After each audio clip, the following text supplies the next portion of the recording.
तो hello friends, कैसे हैं आप सब। आज बात करते हैं आईसीआईसीआई बैंक के बारे में। तो जानते हैं इसके शॉर्ट टर्म और लॉन्ग टर्म व्यू। तो अगर हम देखेंगे इस समय चार्ट पे, तो आईसीआईसीआई बैंक इस समय 871 के आसपास चल रहा है। और इसकी अगर हम बात करें नियर टर्म व्यू के बारे में, तो देखिए यहाँ पे इस पॉइंट पे काफ़ी अच्छा लेवल बनाया हुआ है आईसीआईसीआई बैंक ने। तो ये वाला जो लेवल है करीबन 2 या 3 दिन इस लेवल पे टच करके लगातार आईसीआईसीआई बैंक नीचे की तरफ आया है। और ये लेवल एक काफ़ी इंपॉर्टेंट लेवल इसलिए भी है क्योंकि इसमें ऑलमोस्ट 4 कैंडल्स टच कर रही है ऊपर की तरफ, यानी कि it's a day candle time frame. एक दिन का टाइम फ्रेम है, 4-5 कैंडल्स एक लेवल पे टच की है और ये शेयर इसको ब्रेक नहीं कर पाया।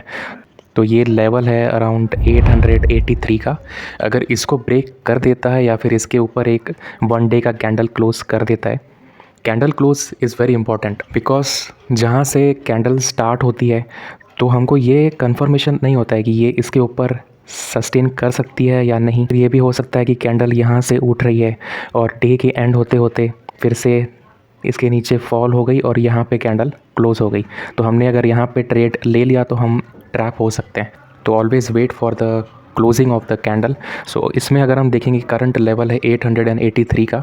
अगर ये 883 के ऊपर एक कैंडल क्लोज कर देता है यानी कि इस पोजीशन पे, तो हम एक लॉन्ग का टारगेट रख सकते हैं for the short term view. Because अगर ये 883 को क्रॉस कर देता है और यहाँ पे कैंडल क्लोज कर दिया तो फिर हमको नियर टर्म ऑलमोस्ट 900 के टारगेट यहाँ से देख सकते हैं ईजिली। बट 883 के ऊपर एक कैंडल क्लोज होना चाहिए इन 1 डे टाइम फ्रेम। और अगर हम बात करें सपोज़ अगर यहाँ से ये फॉल हो जाता है, एक बड़ा हमको फॉल देखने को मिलता है, यानी कि अगर मार्केट सपोज़ क्रैश हो गया, तो ये हो जाएगा फॉर द लॉन्ग टर्म। अगर आप कोई लॉन्ग टर्म इसमें इन्वेस्टर्स हैं, काफ़ी टाइम से स्टक हैं, तो नेक्स्ट हमारा लेवल बन रहा है 765 का। ये काफ़ी इंपॉर्टेंट सपोर्ट है इस टाइम, जो कि मार्केट आप देख सकते हैं 3 टाइम्स ऑलमोस्ट ट्राई किया है इसको ब्रेक करने का। तो ये काफ़ी इंपॉर्टेंट सपोर्ट की तरह इस समय काम करेगा 765 का लेवल।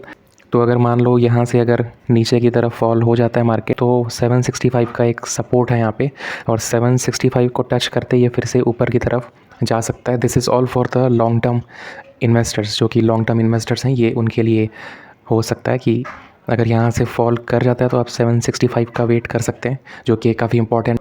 बट अगर इस लेवल को ब्रेक कर देता है suppose for the short term target और आने वाले कुछ, तो हमको 900 का टारगेट यहाँ से दिख सकता है फॉर द शॉर्ट टर्म। और अगर यहाँ से फॉल होता है, सपोज़ मार्केट क्रैश हो गया या ऐसा कुछ होता है, तो नेक्स्ट सपोर्ट जो हमारा है वो है 765, जो कि एक काफ़ी इंपॉर्टेंट लेवल है। उसको ब्रेक शायद नहीं कर पाएगा आईसीआईसीआई बैंक। तो 765 के आप सपोर्ट के हिसाब से चल सकते हो। 765 तक ये आ सकता है अगर मार्केट क्रैश हुआ तो। बट मार्केट अगर कंटिन्यू रहता है और 883 को ब्रेक करके ऊपर की तरफ जा, तो 900 के हमको टारगेट इसमें इजीली मिल सकते हैं। तो जो भी न्यू इन्वेस्टर्स हैं इसको ख़रीदने का सोच रहे हैं, तो 883 के ब्रेक होने का वेट करिए और एक कैंडल क्लोज होना चाहिए ऊपर की तरफ। देन आप उसको नेक्स्ट डे खरीद सकते हो फॉर द टारगेट ऑफ 900। अगर ये यहाँ से अगर फॉल होता है तो 765 का एक लेवल है, उसके नीचे शायद ये जा नहीं पाएगा। अगर आप लॉन्ग टर्म इन्वेस्टर हैं तो उसको होल्ड करके चलिए। 765 का नेक्स्ट टारगेट हो सकता है अगर मार्केट क्रैश हुआ, या फिर इस स्टॉक में हमको एक शॉर्ट सेलिंग दिखाई दी, तो फॉर द नेक्स्ट सपोर्ट और लेवल 765 का एक काफ़ी इंपॉर्टेंट लेवल है। तब तक आप होल्ड कर सकते हो ताकि वो 765 को टच करके फिर से ऊपर की तरफ आ जाएगा। तो लॉन्ग टर्म इन्वेस्टर्स को तो कोई प्रॉब्लम नहीं है इस शेयर में, इजीली आप 900 या 1000 का टारगेट लेके चल सकते हो। तो ये थे 2 cases for the near term और for the long term. I hope video helpful लगा होगा, तो please like and subscribe. Thank you very much.